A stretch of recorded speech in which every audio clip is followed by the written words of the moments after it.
Assalamualaikum warahmatullahi wabarakatuh. Kembali lagi di kegiatan keputrian mingguan kita dengan tema kisah inspiratif.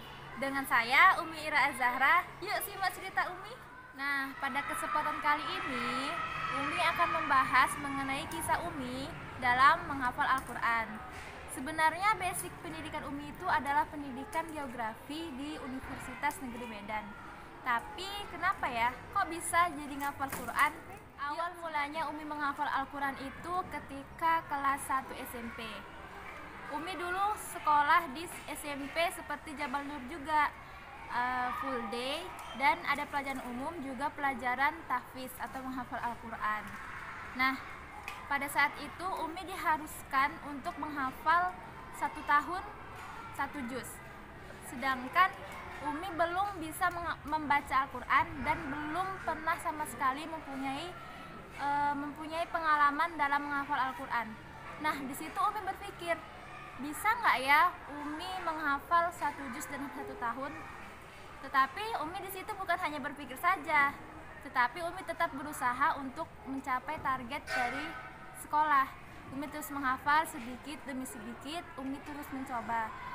Sampai akhirnya pada pertengahan tahun Umi diturunkan lagi ke Iqra karena kata gurunya bacaan Umi belum terlalu bagus dan belum layak untuk menghafal. Nah, pada saat Umi diturunkan di Iqra itu Umi mulai lagi belajar makhraj, belajar panjang pendek, belajar dengung.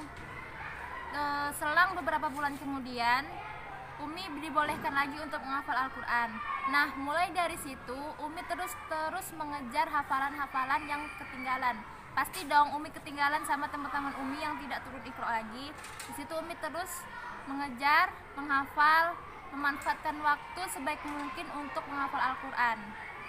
Sampai pada akhirnya ketika itu Umi asrama karena sekolahnya menyediakan asrama untuk siswa yang rumahnya jauh. Ketika Umi itu lagi semangat-semangatnya mengejar hafalan, Umi menemukan satu metode menghafal yang menurut Umi itu bolehlah dicoba. Nah, metode itu adalah metode pendengaran. Jadi ketika Umi di asrama, ada seseorang yang menjaga pondok yang disebut sebagai musyrifah. Beliau sering sekali mendengarkan dan memutar murotal pada saat apa saja, baik ketika menyapu atau ketika santai, selalu diputar murotal. Saat itu, saat kelas 7, tuntutan target dari sekolah yang harus dihafal adalah juz 30.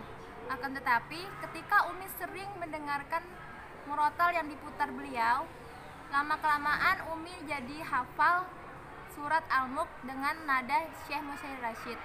Jadi dari situ Umi berkesimpulan bahwa ketika kita sering mendengar murotal atau sering mendengar sesuatu, maka lama-kelamaan kita juga akan bisa hafal dengan apa yang kita dengar. Dan ketika menghafal, Umi juga pernah loh kesulitan dalam menghafal. Contohnya Umi masih ingat tuh, ketika Umi lagi menghafal surat Al-Mutaffifin. Di situ Umi susah kali menghafal Al-Mutaffifin sampai Umi nangis karena nggak hafal-hafal tuh. Tetapi di situ Umi bukannya malah menyerah. Umi tetap malah menaikkan semangat Umi dalam menghafal. Dalam hati Umi, ini harus bisa dihafal, ini pasti bisa dilewati. Jadi Umi itu terus menghafal walau sulit biasanya satu hari itu bisa satu halaman atau setengah halaman. Setidaknya kalau Al-Mutaffifin 1 hari 2 baris aja nggak apa-apa karena sulit kan. Jangan putus asa tapi tetap semangat ya. Kemudian Umi juga mau ngasih tahu sesuatu bahwa dalam menghafal kalian harus mempunyai waktu khusus untuk menghafal, bukan waktu sisa.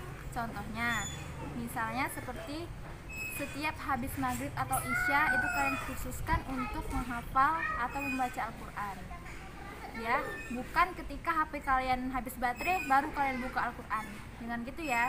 Jadi pesan Umi untuk anak-anak Umi semua, yang pertama, menghafal Al-Quran itu adalah niatnya ikhlas karena Allah, bukan karena tuntutan dari sekolah. Yang kedua, dalam menghafal, anak-anak Umi harus pandai memanajemen waktu.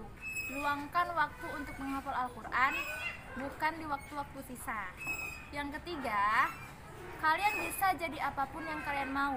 Mau itu jadi dokter, jadi guru, jadi pengacara, dan jadi apapun tanpa meninggalkan Al-Quran. Oke, sampai di sini dulu dari Umi. Assalamualaikum warahmatullahi wabarakatuh.